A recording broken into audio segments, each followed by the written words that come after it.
Alrighty, so, bit of an intro before I start this thing. We're redoing this episode because I'm gonna have to bleep that out for YouTube.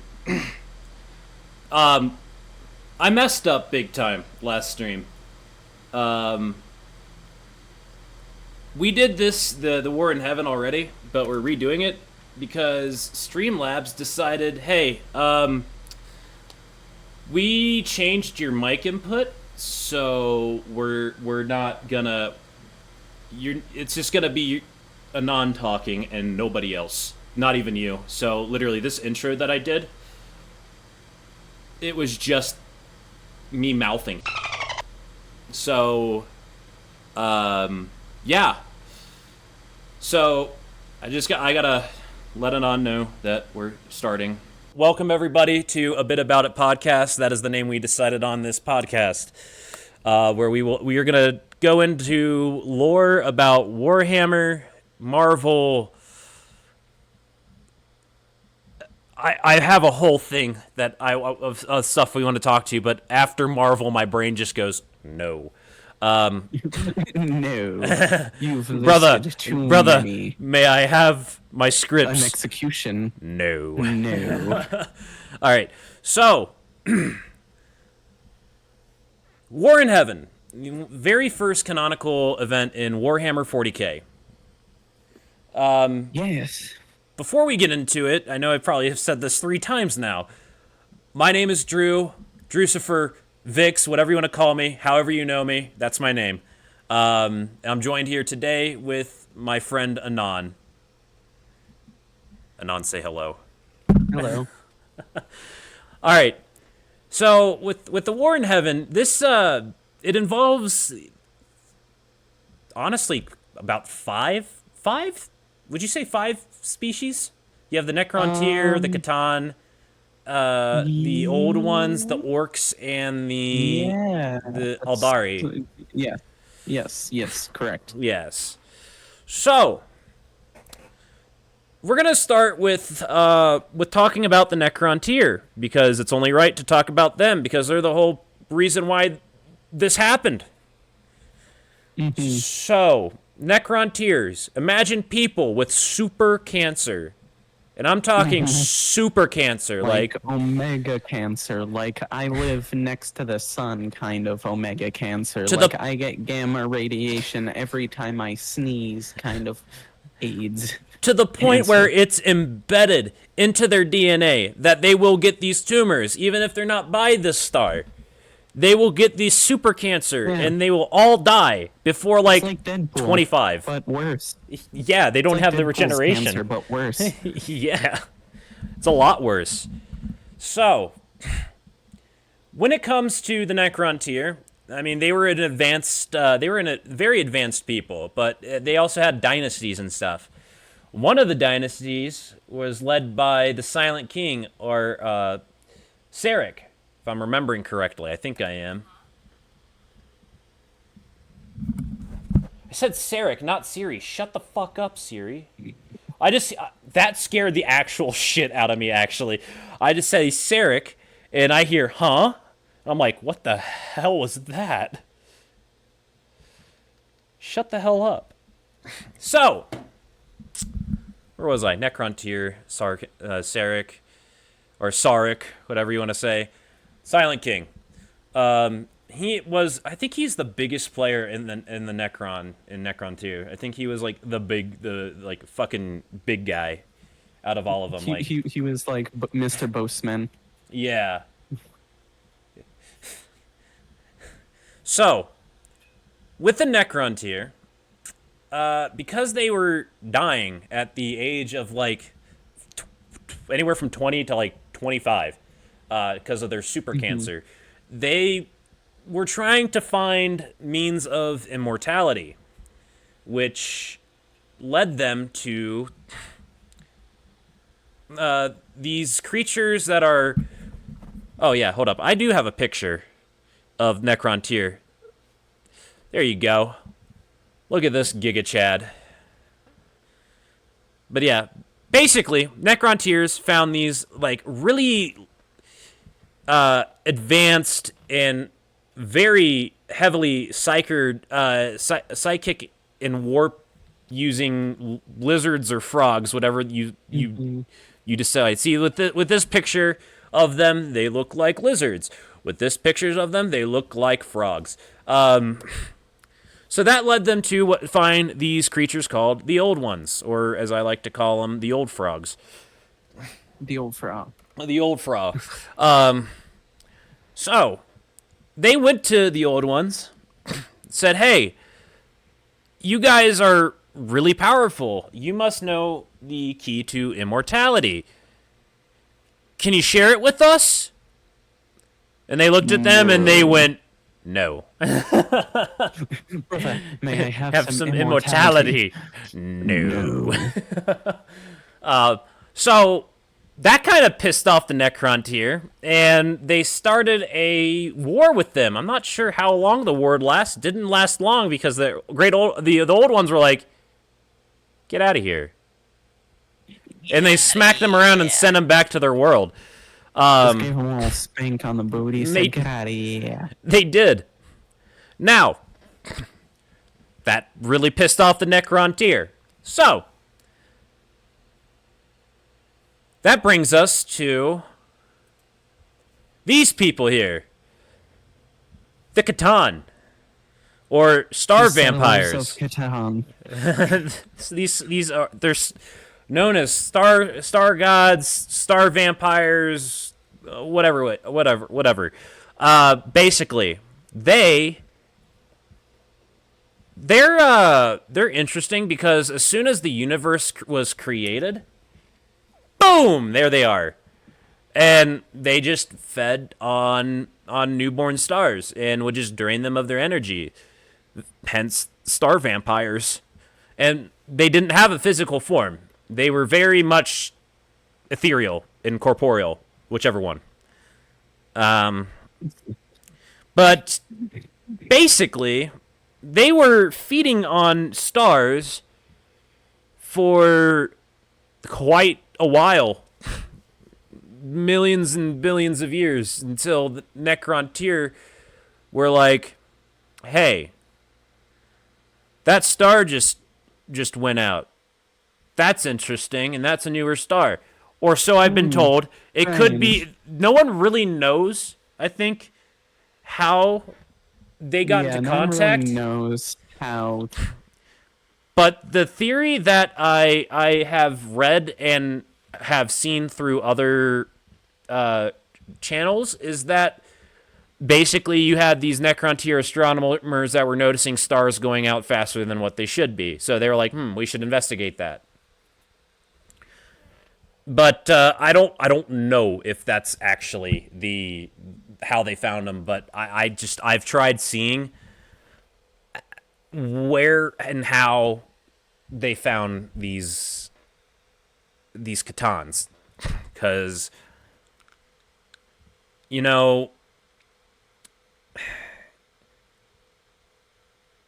I haven't been able to find anything. I haven't. It's just they just appeared.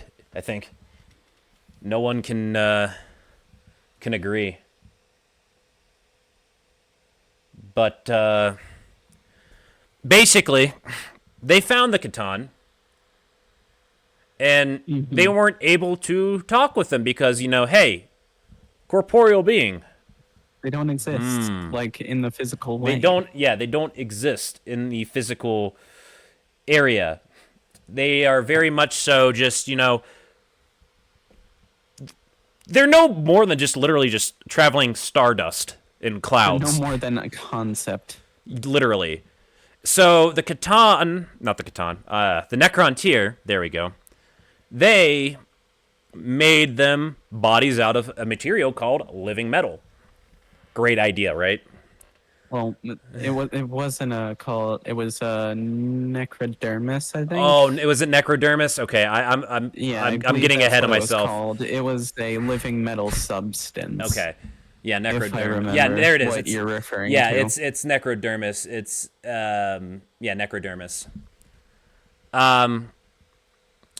So they give these these star vampires, Necrodermis, and Sarek, I believe, was approached by one of the Catan. If I can find his name, all I know is that his name's the Betrayer, the Deceiver. Sorry, the Deceiver. I'm thinking of Karn. I got Karn on the mind for some reason. That is millions of years into the future. We are not talking about Karn. Far in the future. I'm trying to find the name of the Deceiver. I can't remember. All I know is that I've heard him referred to as the Deceiver because that was just his title. Where is it at? Yeah, I think his name was like I don't remember. It was like an M something. Mephitran the Deceiver. Yes. Mephitran the Deceiver. Something stupid like that. Yeah. So Mephitran the Deceiver approaches Sarek, the basically head honcho of the Necrontyr, and I think his dynasty is the largest dynasty because he's the Silent King. Bro doesn't say anything. He's got 2 advisors that he'll like whisper something to, and then they'll carry out his wishes. So he comes up to Sarek and goes, "Hey, I hear you're looking for immortality. We can give that to you. And all you got to do is walk into these furnaces, right? I've got this thing that I want to do. Well, you walk into these furnaces, you gain immortality. But they also, I don't know if they really had any issues with the old ones in the past, or if they just hold on, let me see. Catan and the old one, the Deceiver spoke of a war fought long before the birth of the Necrontyr between Catan and the old ones. It was a war, he said, that the Catan had lost. In the aftermath and fearing the vengeance of the old ones, he and his brothers had hidden themselves away, hoping one day to find allies with whom they can finally bring the old ones to account. And in return for this aid, the Deceiver assured he and his brothers would deliver everything that the Necrontyrs craved, i.e. mortality. Immortality, not mortality. They're already mortal. They're already way mortal. They are already super immortal. They're already super mortal.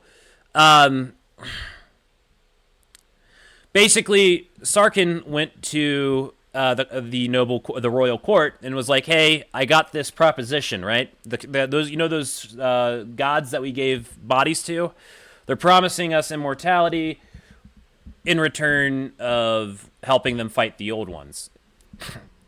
And all of them were pretty down with it, except they were pretty down with being able to live. Except this one Oracle who was super into Orican. Yeah, he was like super into like astronomy or astrology, one of those two. And the star-looking one predicted the fates. Yeah, he saw that. Regret. Yeah, he saw the regret. He also foresaw that if they did this with the Catan, they would lose their souls forever. Yes. Yeah. And well, they quite literally did.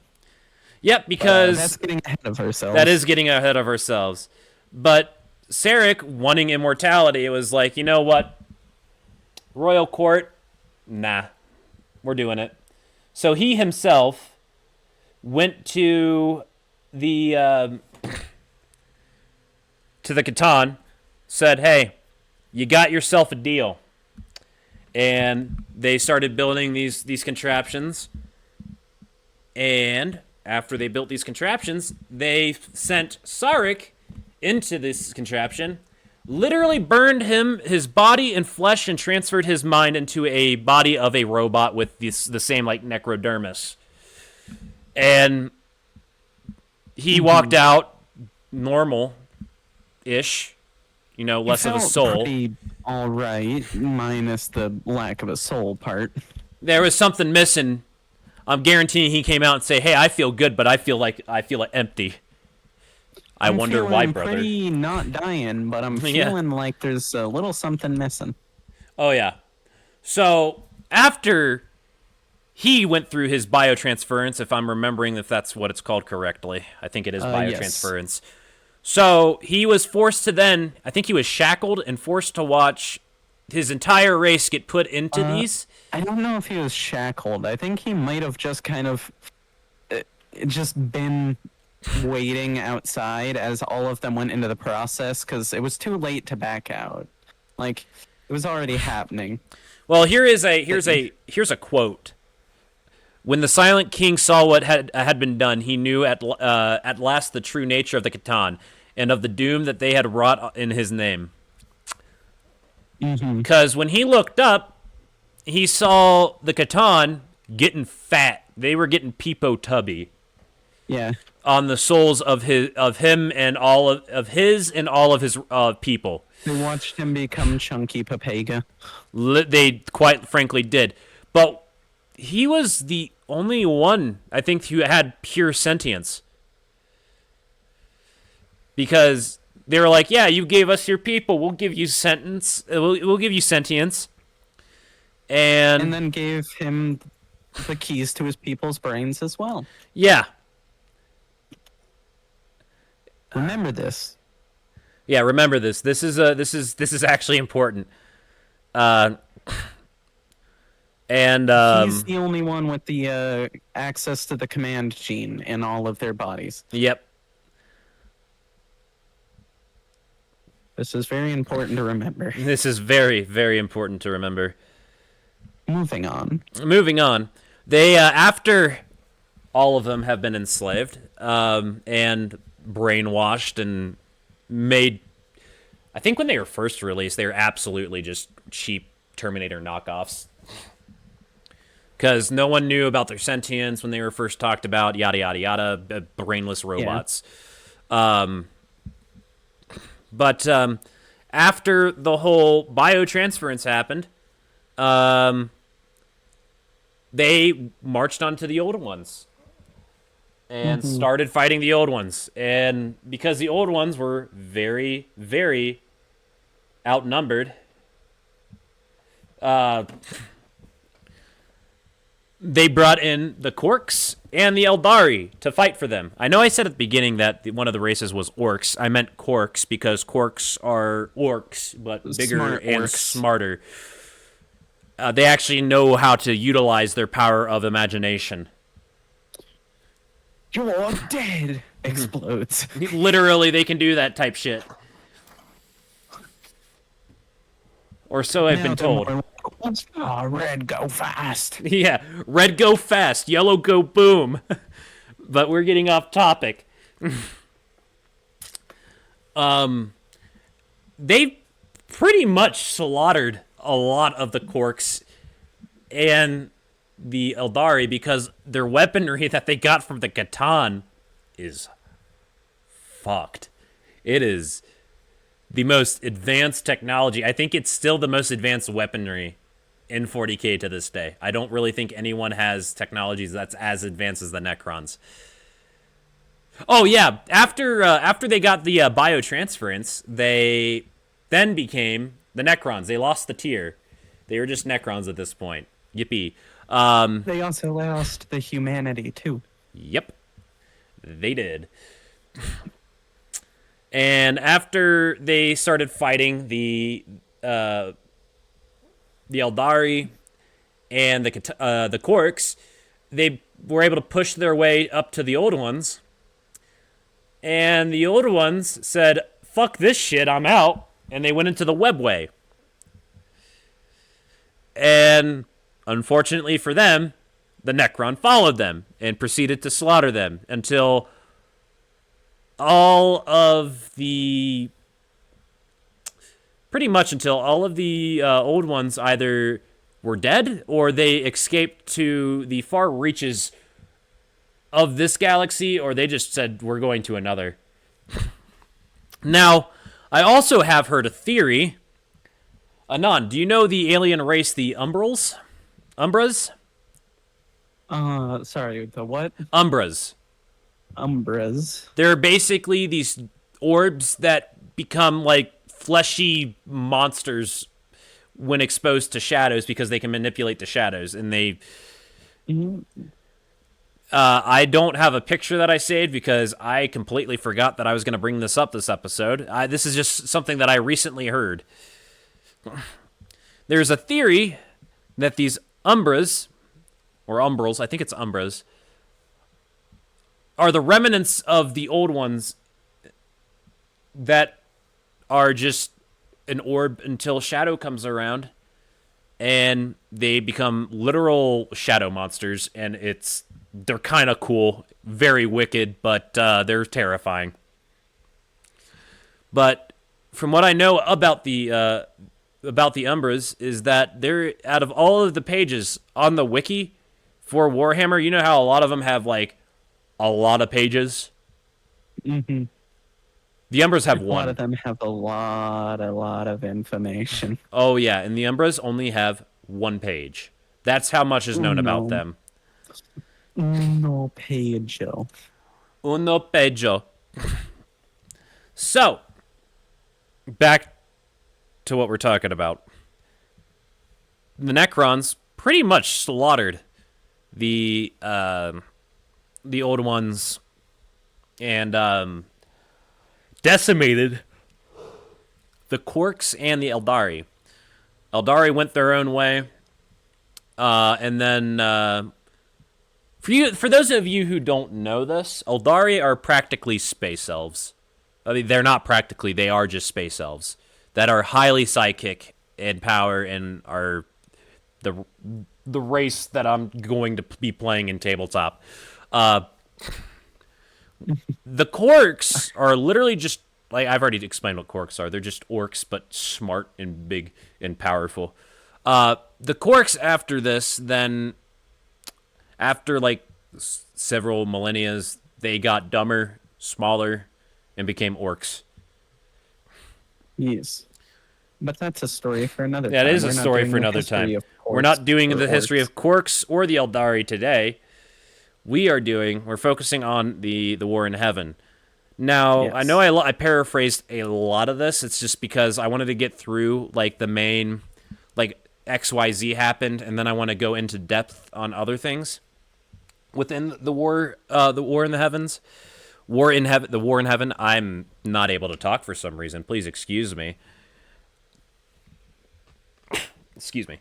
All right.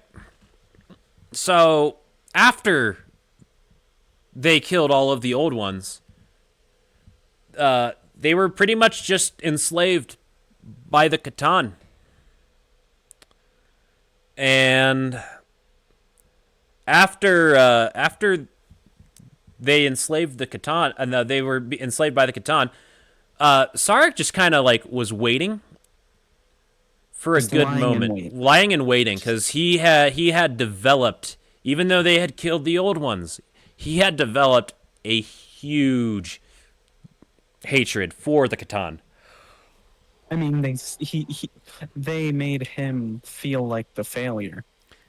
That's why. That's the entire reason he feels like one. Yeah, but I mean, He brother, did kind you of you lose kind of some did it to people to getting their yourself. souls sucked. You did kind of give it to yourself. Also, yeah, that's what the Necron look like now. That's actually Also, at the end, specifically Sarek. let's also talk about though how at the end of the day, it's not like he hurt the Necrons. Honestly, Once they dealt with the Catan and he got spoiler, by the way. Once they deal with the Catan and get rid of the command protocols, uh he at the end of the day, the people have been upgraded. They're better than they were.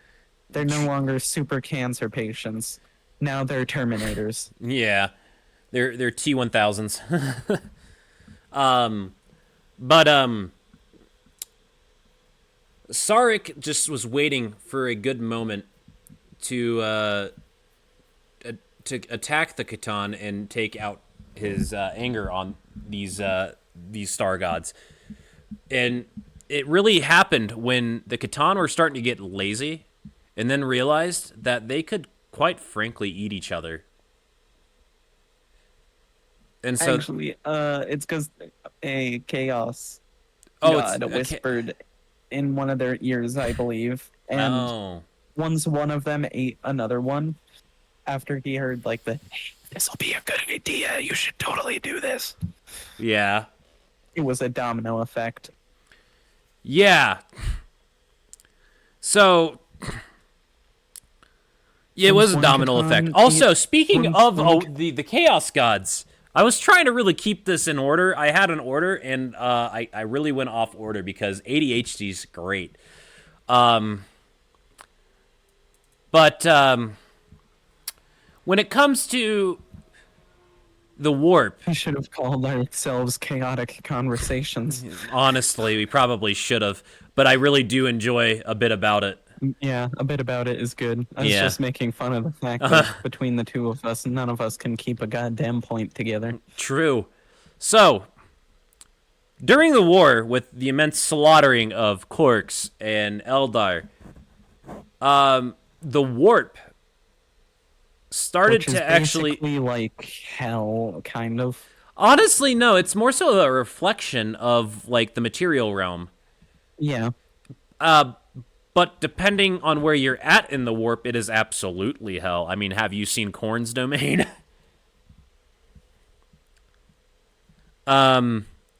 But with because when somebody dies in the material plane, they're no matter I don't even their soul goes to the warp, pretty much. Yeah. Like and- the soul goes bye bye warp. Yeah, they go into the warp, and I think depending on like the amount of psychic power that the soul had, like for example, the orcs, the Korks in the Eldari are like super mega psychers, and when they were killed, it like you could kill 1,000 humans. The warp And it would the not warp. affect the warp. Corn as would much be Corn would as be happy. The 100 blood psychers. Corn would be happy. The blood would be flowing. But if you kill like 1,000 Eldari or 1,000 Korks, it's gonna expand something in the warp. It's gonna be like, okay, let's put it this way.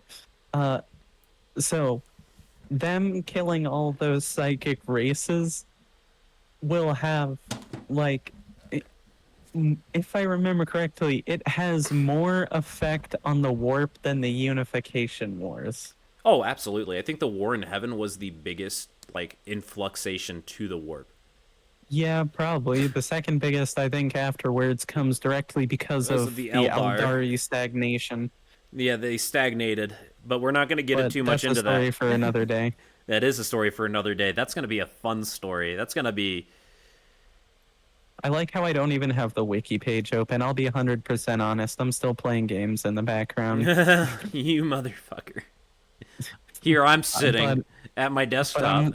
I'm just dragging out of my memory and my ass the details I need to, and That I'm is keeping true. up with you despite you having the wiki open, so I That don't is think you true. can get too mad. No, I'm not. I just like to call you a motherfucker. I know. I know, I just wanted to tease you at how I'm keeping up despite the lack of wiki. This is true. Their Groot just cucked their Iron Man. Oh my goodness. But Sorry. no, you're That fine. was funny. So, because of that influxation, there were 3 aspects in the warp that really got fat.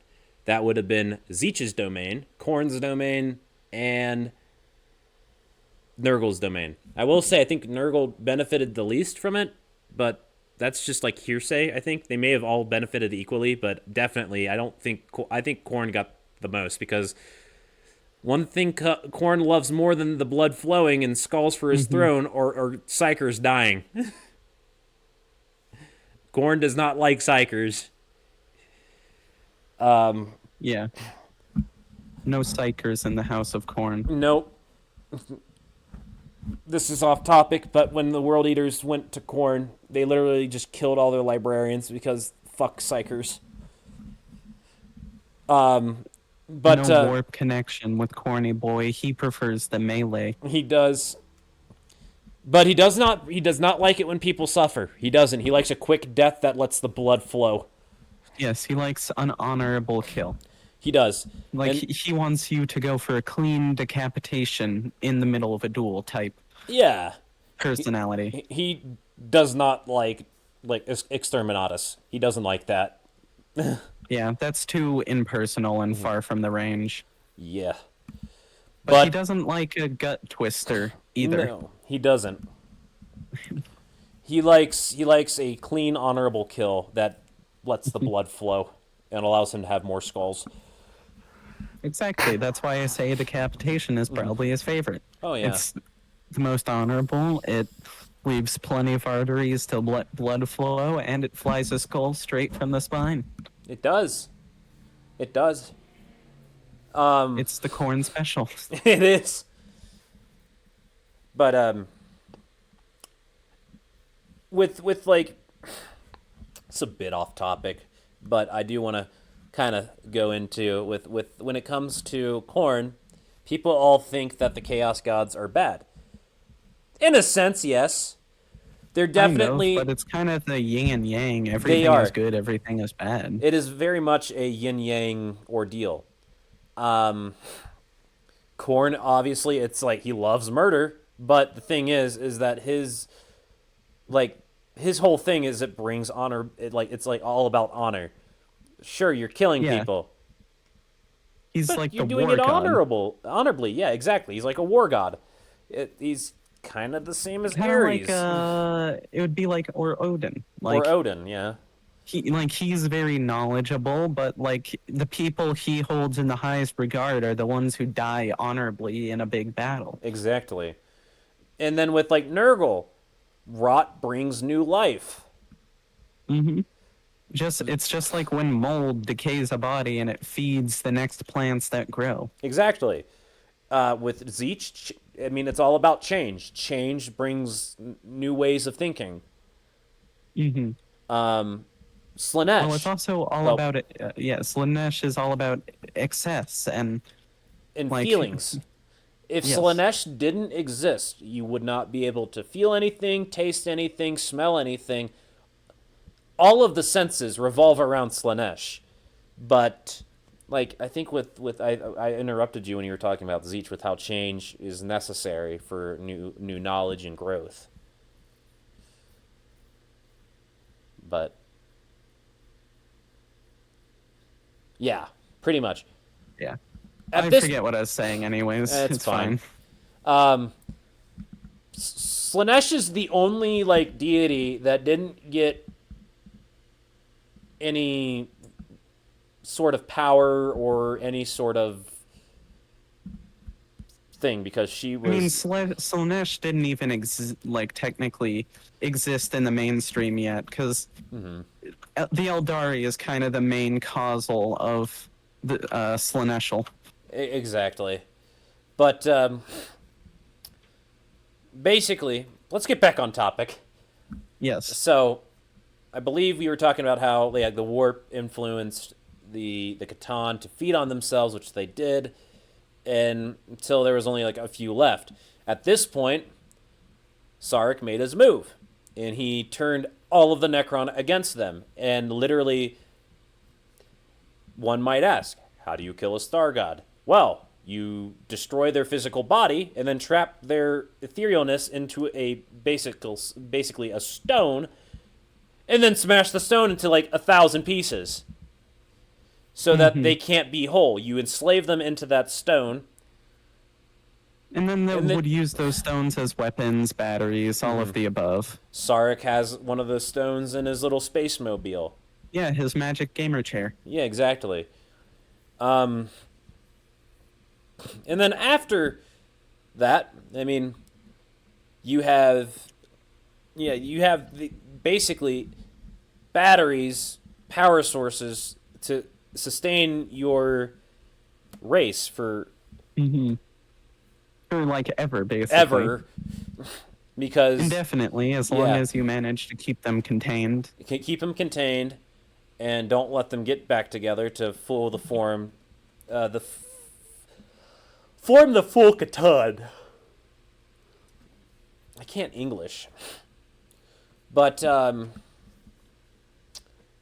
after they did that, Sarek said, all right, all you Necrons, time to sleep. And then they all went into their tomb worlds and went to sleep for 60 million years. But, except for Sarek. And I think there's like a couple guards that stayed with Sarek. But, No, I think he goes on his own on Does his he? ship, just as a great like exile to himself for what he did to his people. that makes, that, yeah, I've heard that he was there with a couple of his guards, but it would make more sense with him going by himself as a form of punishment for what he did to his people. And that man sat in the void of space for 60 million years, wide awake. Yep. Meanwhile- Until he eventually saw the Terminids later, Tyranids? much later. Yeah, Bro, it's Tyranids much later. You've been playing too much Helldiver. No, I actually haven't played Helldiver in a while. Um, I just misspoke because I had smoke in my lungs.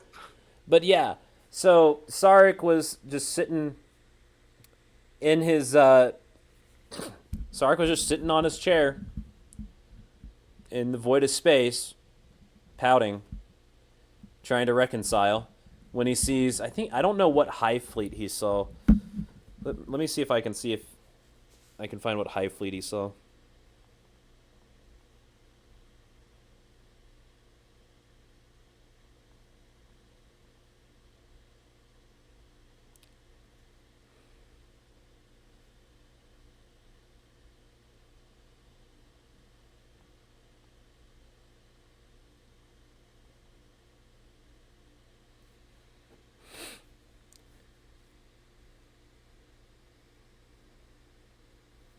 And there was much rejoicing. Hey! It won't let me not share this. Did you find it? Oh no, I just got a subscription. Oh, nice. Thank you, Jess, for subscribing.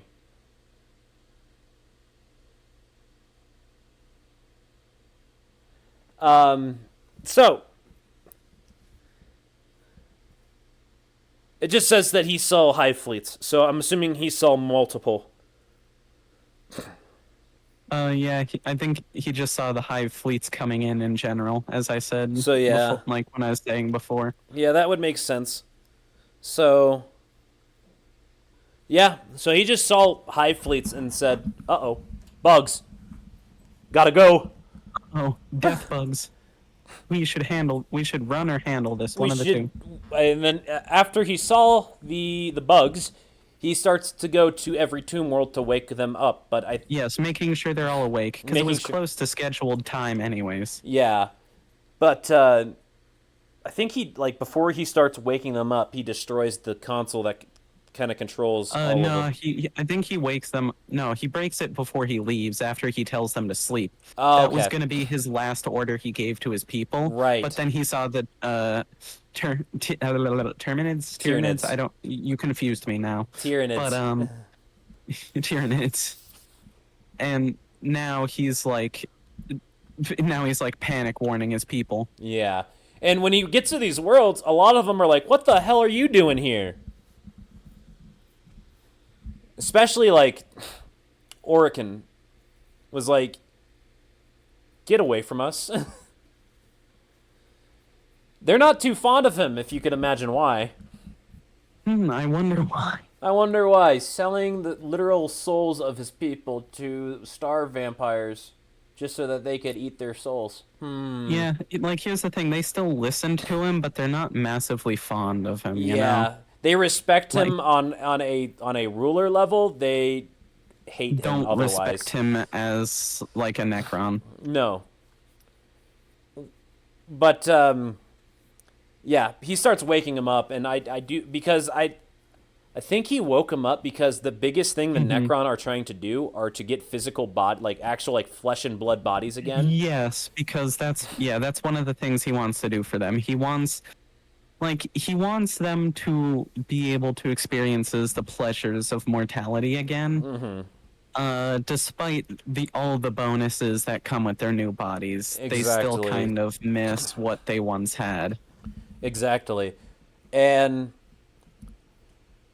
yeah, he that's why they're concerned about the Tyranids because Tyranids, the hungry bugs, like to eat biomass. And if they eat all the biomass in the galaxy, the Necrons are like, well, shit. So that's the biggest reason why the Necrons are like trying to stop the Tyranids. Yeah, it's not like they care about the universe that much, or at least most of them don't. They don't. There are a couple special ones that care about some life, but Like those are normally strange Nemesaur, cases. like Nemesaur Sandrak, is that his name? Who who has robot dementia and thinks he is still human. That which Thinks I he think is is still Necron tier. hilarious. Bro thinks he's still a human, even though he's a robot. He'll try to eat. He'll try to drink. Necron tier. Yeah. Makes him take POWs. Yeah, and they're like, "Why are you doing this?" He's like, "Because they're honorable."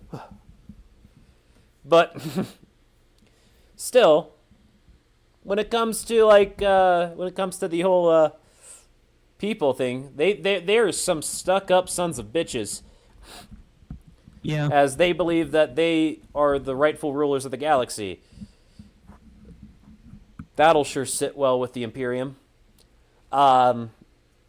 So, I know that I when I was trying to find something that show like what specific fleet, or if you just saw multiple fleets, which it said multiple, it did. Yeah, There I was a think little thing that said the Blood Angels and Necrons versus the Tyranids. So I'm like, I'm hesitant. I'm waiting to look into that because I might do that as another episode. Because if the that'd probably be an interesting Necrons episode. worked with the Blood Angels, I'm like, I don't like you, but I don't like them more. So I'm going to help you. I'm wondering if that's kind of what happened.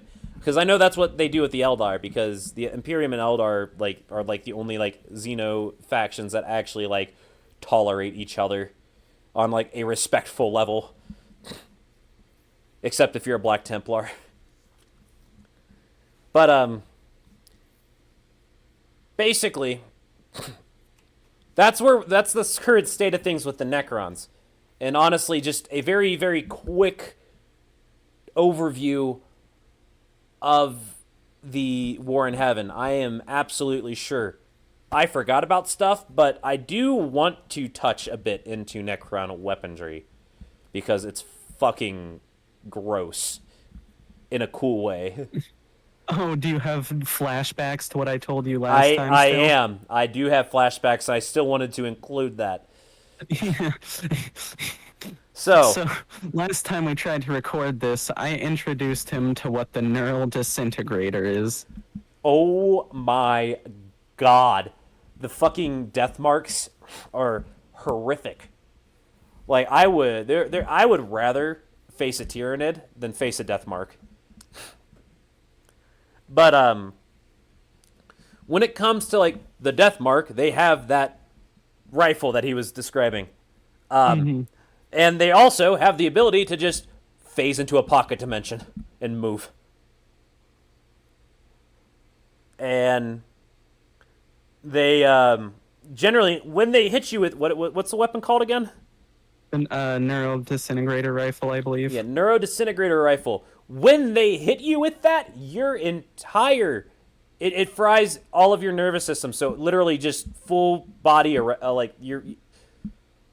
I want to almost Just full body paralysis within nanoseconds of it touching you. except if you're Unless you're a unless battle you're a named space marine and you are really important and it's kind of story plot armoring you a Yeah. little bit, you are not moving the second you get touched. Your brain is gone. You just kind of watch as you fade into the void. or you're a sister of battle because they're fucking nuts. Yeah, they're a little bit nuts. They're a little insane in the membrane. They are. I actually did more looking into the Sisters of Battle. They're just people. They're not bioengineered in any way. They are They're just really fucking ridiculous women who kick ass. They are, and they are subjectively the most evil faction out of the Imperium. They will, yes, they will shoot children just because they are in the way. Yeah. But You they are speak against the Emperor in front of a sister of battle. God pray for your soul. Emperor. Pray for you. I pray for you because here's the thing: they are powered by pure devotion for the Emperor. They are only blessed by devotion to him. They don't have the normal blessings of like regular Marines. They don't. But with like yeah, then you have like back to the Necron weapons. You have the phase sword, which is literally powered by a Catan shard that can just phase through any metal or object, and Yeah, it kind of just says, "What's physics?" yeah, and then it also technically the only weapon that can go against it is a power sword, even though it can't because of the displacer field. But it literally says fuck your displacer field and fuck your ceramite. Yeah. Because you Here's the can thing, literally the from field what might allow you to parry it, but if you go straight clash, it's probably gonna work its way through. because it can cut like from what I've heard, it can go through ceramite without breaking the ceramite while still cutting you in half. Yeah. And that is fucking nuts. Yeah, it kind of is. And shit. It's bonkers. It really is. And there's like other you have your basic Necrons, like your technically like your off-brand T1000s that just like they're just brainless. They're like I think they're the only like part of the Necrons that didn't retain their like memories or anything. They just became drones. Mm-hmm. They also have like Yes. yeah. Here's the thing: a lot of the ones who were brainless kind of regained it once the command protocols were broke. Yeah. Which is the problem of why a lot of them kind of went a little bit crazy when they Yep. woke up Yeah, from the great fucking sleep because they suddenly had brain again. what's the one like not the destroyers, the ones that literally have knives for fingers and wear human flesh because they went insane. Mm-hmm. You have those. You have like I think you have Necrons that can control like weather patterns and shit, and that's fucking nuts. Mm-hmm.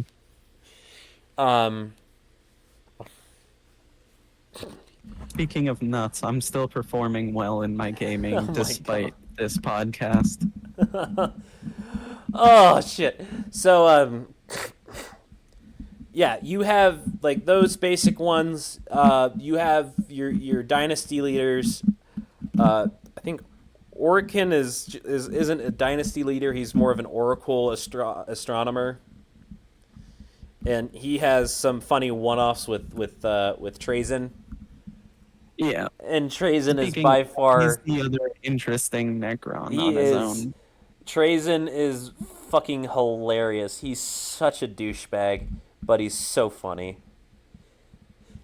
Because Necrons have this thing called reanimation protocol, there's been times where Trazen will go to steal something, get killed, and then transfer his his basically his computer brain chip into another Necron far away, and basically takes them over.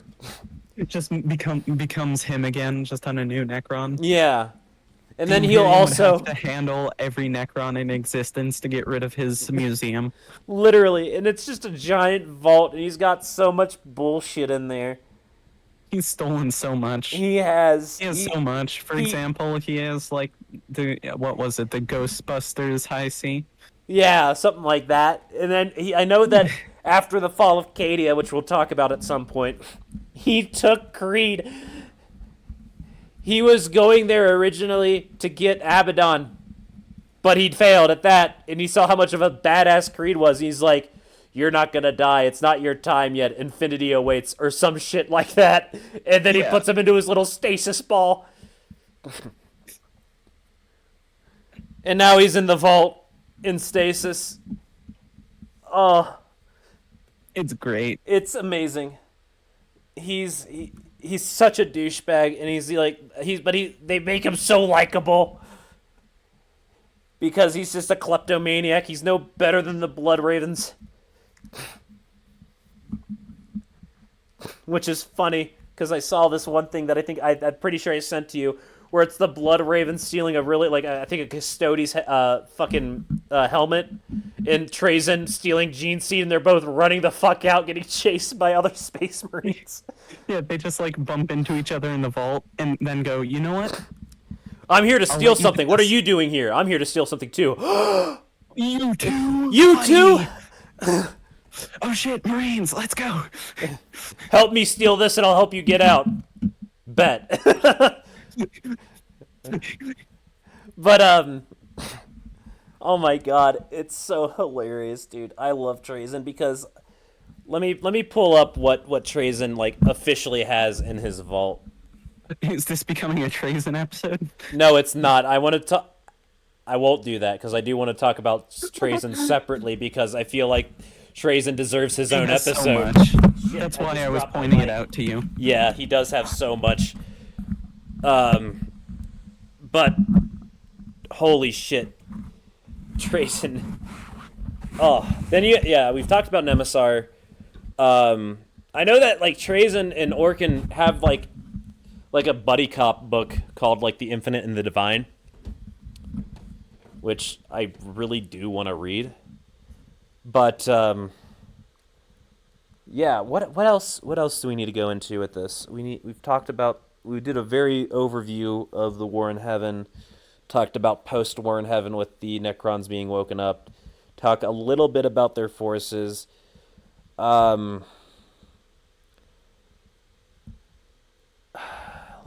me see.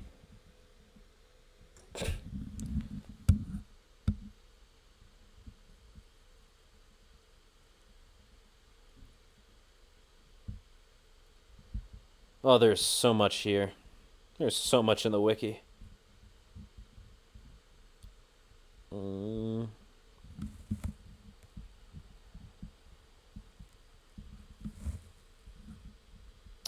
So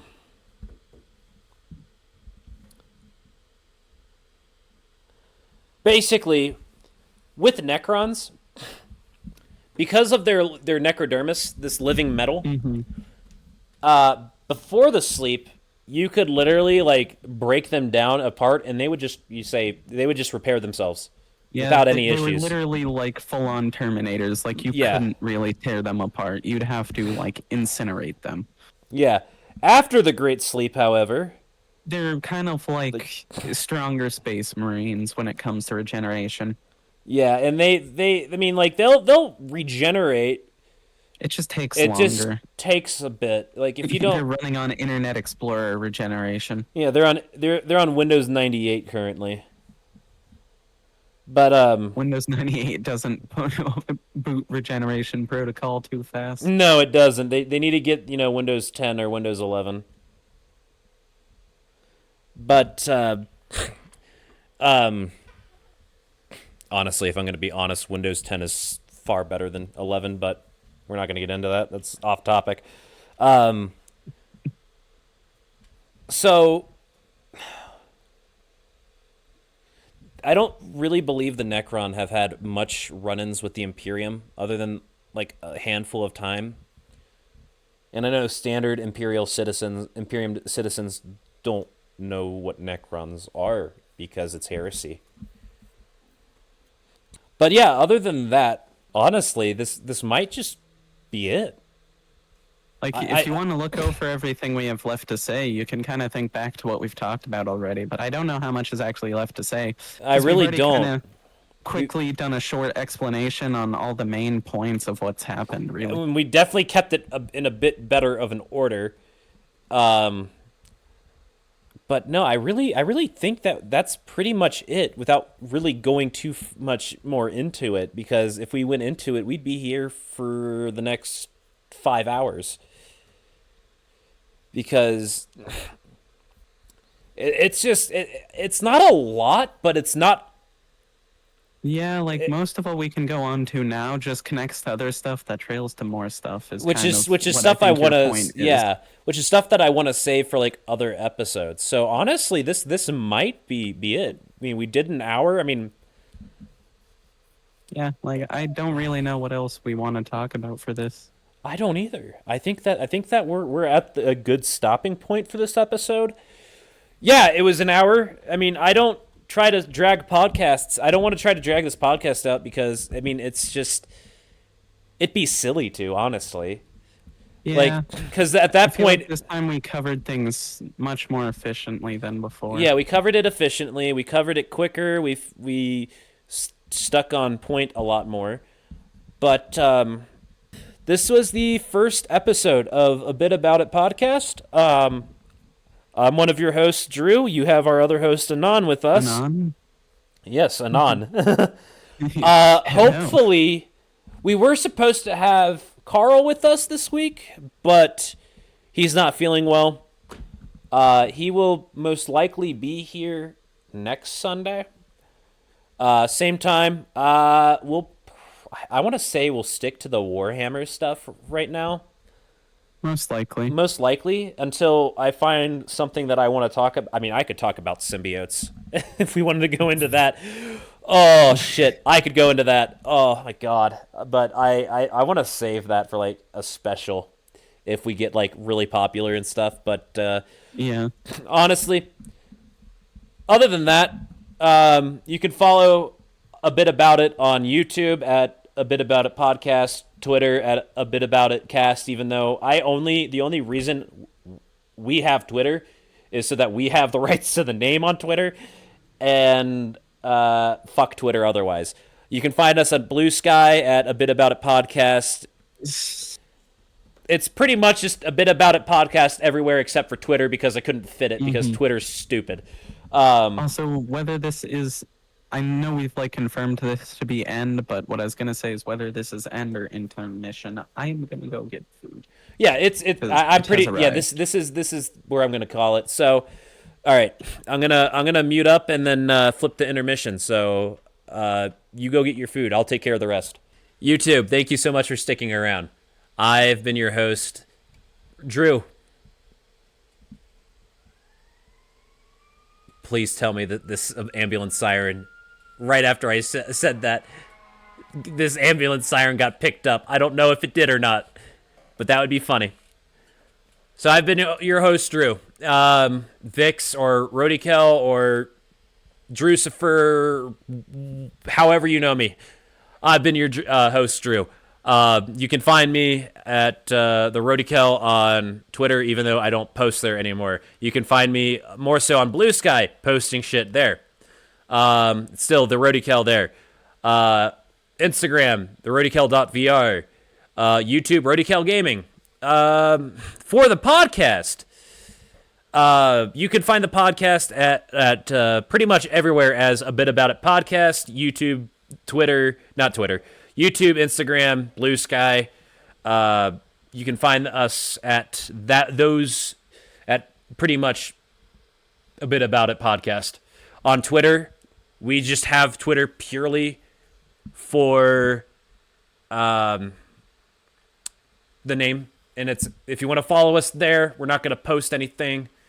It's A Bit About It Cast on Twitter. So fuck Twitter. So, other than that, if you guys like this, if you want to support us, we do have a Patreon. It's A Bit About It Podcast on Patreon. Thank you guys so much for joining us. We will be back next Sunday to talk a bit about it. Have a great week.